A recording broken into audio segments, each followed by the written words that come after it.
మనం yes bank గురించి మాట్లాడుకోవాలండి. Yes bank ఇవాళ మరొక 5% వరకు పెరగడం గమనించాం. కారణం ఏంటనేది మీ అందరికి తెలుసండి.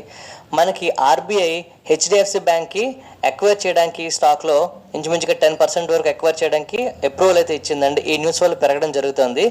బట్ ఇక్కడ మనం గమనించాల్సింది ఏంటంటే ఈ స్టాక్ ప్రైస్ లాస్ట్ 1 ఇయర్లో చూడండి ఆల్మోస్ట్ 84% అయితే పెరిగిందండి.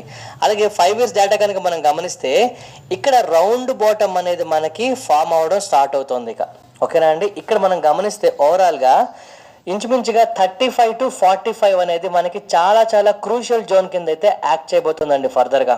ఓకేనా. ఇక్కడ మీరు గమనించాల్సింది ఏంటి, ఎస్ బ్యాంక్ కనుక గ్రోత్ స్టార్ట్ అవుతుంది అంటే అది 35 to 45 మీదన మనకి ఖచ్చితంగా జరిగే అవకాశం కనిపిస్తుంది. కాస్త జాగ్రత్తగా గమనించండి. సో మార్కెట్లో అనలిస్టులు కూడా ఈ స్టాక్ 35 రూపాయల మీదన ఇంకా బాగా పెరిగే అవకాశం ఉంది, 40 రూపీస్ వరకు రీచ్ అవుతుందని చెప్పి మాట్లాడుతున్నారు.